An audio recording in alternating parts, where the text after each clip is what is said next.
Hello everyone, welcome to Vaidyanath की class. और आज के इस वीडियो में हम लोग सीखने वाले हैं basic concept of macro economics and circular flow of income, जो यूनिट 1 है।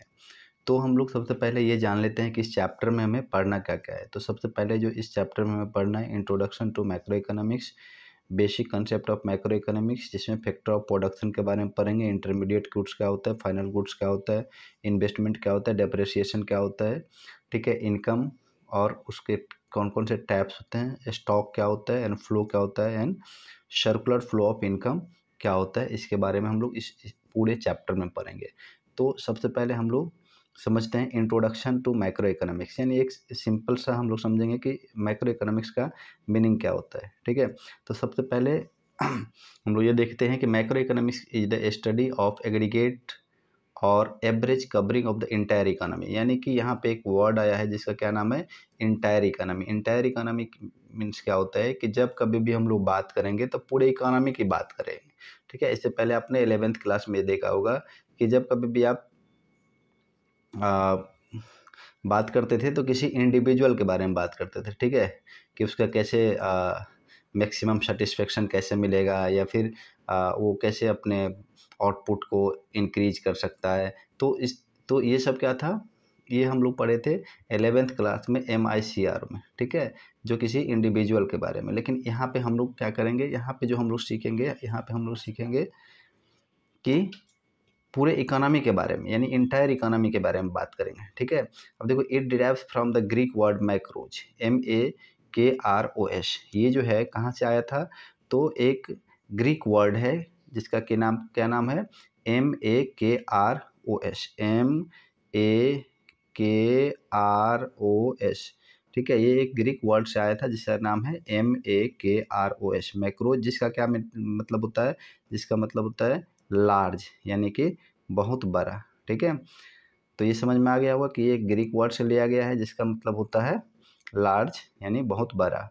ठीक है, अब इसका एग्जाम्पल ले लेते हैं। तो यहाँ पे देखो, ये जो भी आप एग्जाम्पल पढ़ोगे इसमें सब में आपको दिखेगा कि टोटल आउटपुट। ठीक है, क्या दिखेगा, टोटल एम्प्लॉयमेंट, नेशनल इनकम, ठीक है, national output, total investment, total consumption, total saving, aggregate demand, aggregate supply, general price level.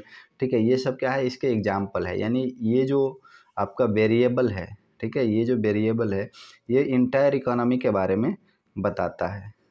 ठीक है, अब यहाँ पे एक और वर्ड लिखा हुआ है कि it comes under the scope of macro economics, thus macroeconomics is concern with the behaviour of the economy as a whole. मतलब फिर वही वाली बात कि हम लोग जो है ये पूरे इकोनॉमी के, मतलब होल इकोनॉमी के बिहेवियर के बारे में समझते हैं, किसमें, MACR यानी मैक्रो इकोनॉमिक्स में। और यहाँ पे जो दिया हुआ है देखिए, central problem of the economy, यहाँ पे आपको सेंट्रल प्रॉब्लम ऑफ इकोनॉमी क्या होता है ये आप 11th क्लास में पढ़ चुके हैं कि what to produce, what to produce, how to produce and for whom to produce, ये सब आप पूरा पढ़ चुके हैं किसमें, 11th क्लास में।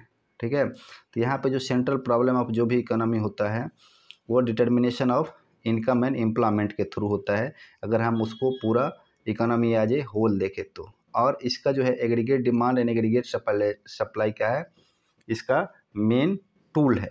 ठीक है, अब यहाँ पे नीचे दिया हुआ है कि आफ्टर ग्रेट डिप्रेसिएशन यानी 1929 और 32, professor J M Keynes wrote a book price general theory in 1936। यानी कि एक अमेरिकन इकोनॉमिस्ट थे जिसका क्या नाम था, JM किन्स, इसका पूरा नाम था जॉन मेनार्ड किन्स।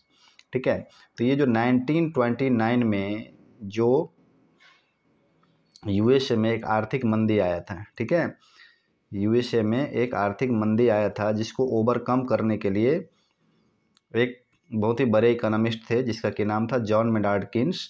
ठीक है, ये क्यों आया इसके बारे में हम लोग फिर कभी बात करेंगे, लेकिन हम बस यहाँ पे ये समझते हैं कि 1929 में जो है ये एक आर्थिक मंदी आया था जो कि इसकी जो इकोनॉमी थी वो काफ़ी क्या हो गई थी,